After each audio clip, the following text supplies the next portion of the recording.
perubahan musim yang terjadi akhir-akhir ini?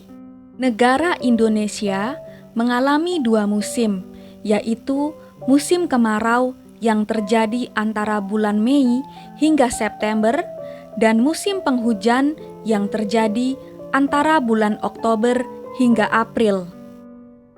Akan tetapi, beberapa tahun terakhir ini perubahan musim tidak dapat diprediksi lagi, bukan hanya di Indonesia saja, tetapi terjadi juga di negara-negara lain di dunia. Pernahkah kamu dengar berita turunnya salju di Arab atau munculnya matahari ketika musim salju di Tiongkok? Mengapa hal ini dapat terjadi? Apakah yang terjadi pada bumi kita ini? Kali ini kita akan belajar tentang pemanasan global atau global warming, mata pelajaran IPA khususnya kimia, kelas 7. Kompetensi dasar untuk materi kita kali ini adalah 3.9 menganalisis perubahan iklim dan dampaknya bagi ekosistem, 4.9 membuat tulisan tentang gagasan adaptasi atau penanggulangan masalah perubahan iklim. Tujuan pembelajaran kita kali ini adalah yang pertama, dapat menganalisis perubahan iklim dan dampaknya bagi ekosistem, dan yang kedua, dapat membuat tulisan tentang gagasan adaptasi atau penanggulangan masalah perubahan iklim. Sebelum kita mulai, jangan lupa untuk like video ini dan subscribe channel ini ya. Peristiwa turunnya salju di Arab dan munculnya matahari ketika musim salju di Tiongkok ternyata berkaitan erat dengan perubahan iklim di dunia. Perubahan iklim tersebut terjadi karena adanya perubahan lingkungan akibat aktivitas manusia. Aktivitas manusia tersebut menghasilkan polutan penyebab polusi udara. Gas-gas polutan tersebut contohnya adalah karbon dioksida, metana, dan CFC. Gas-gas ini sebenarnya dibutuhkan untuk kelangsungan hidup di bumi, seperti karbon dioksida untuk fotosintesis.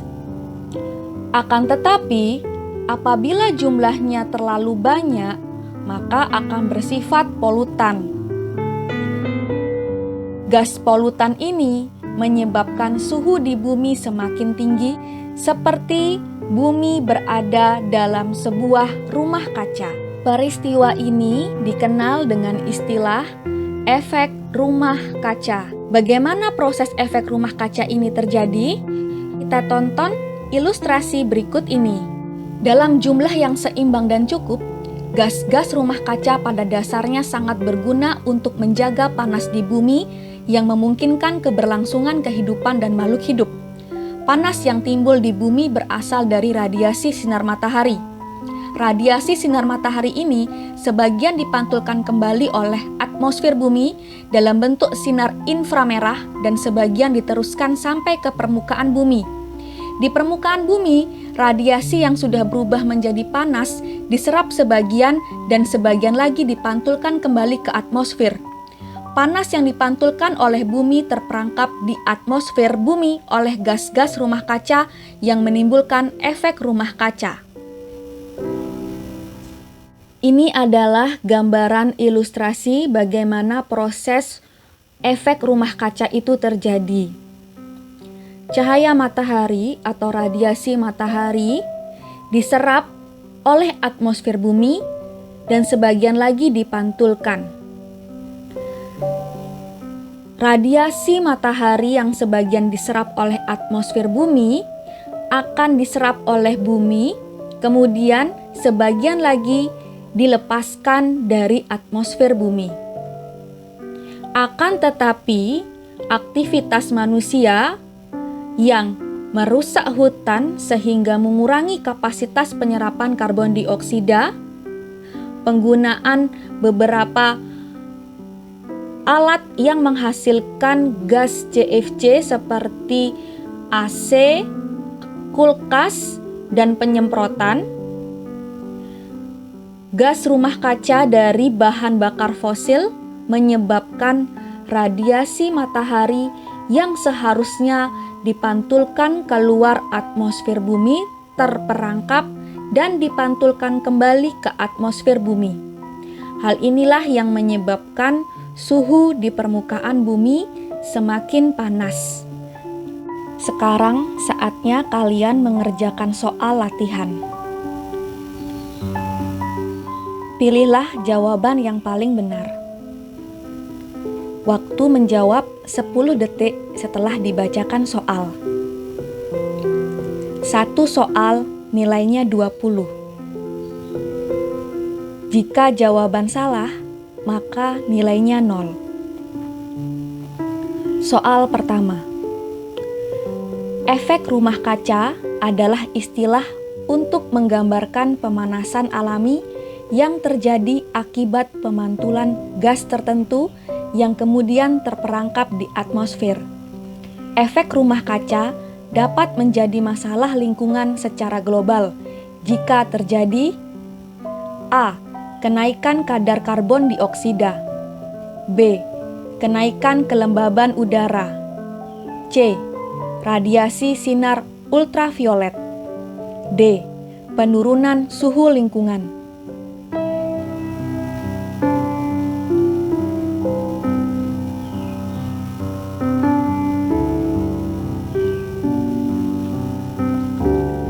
Soal nomor 2. Efek rumah kaca dapat berdampak pada pemanasan global. Salah satu usaha yang dapat dilakukan untuk mengurangi terjadinya efek rumah kaca adalah A. Membatasi penggunaan kompos. B. Meningkatkan pembangunan pabrik. C. Membatasi pemakaian bahan bakar fosil. D. Meningkatkan produksi sepeda motor.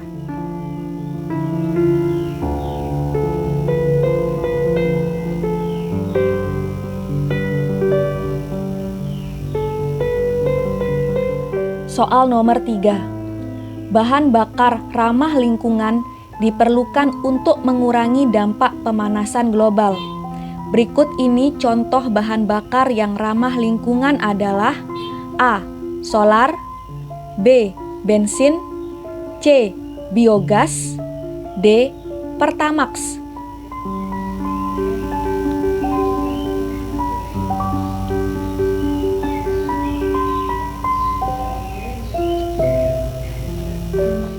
Soal nomor 4.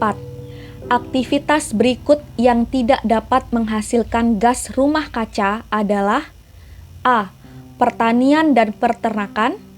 B. Asap kendaraan bermotor. C. Penggunaan pendingin ruangan. D. Kelautan dan perikanan.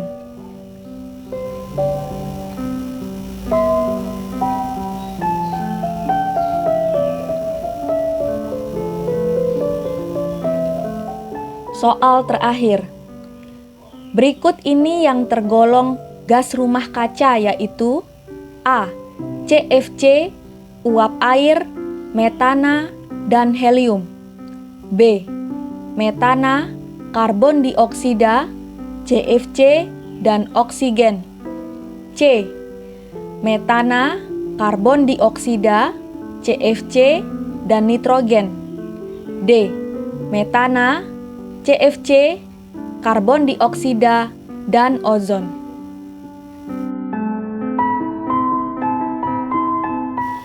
Pemanasan global adalah istilah yang digunakan untuk menggambarkan peningkatan suhu rata-rata atmosfer bumi dan lautan secara bertahap,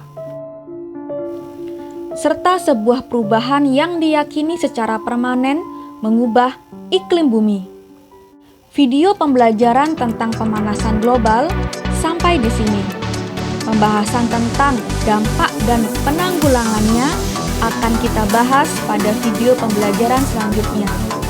Terima kasih atas perhatian kalian pada video pembelajaran kali ini. Semangat belajar dan terus menjadi anak yang membanggakan. Sampai jumpa.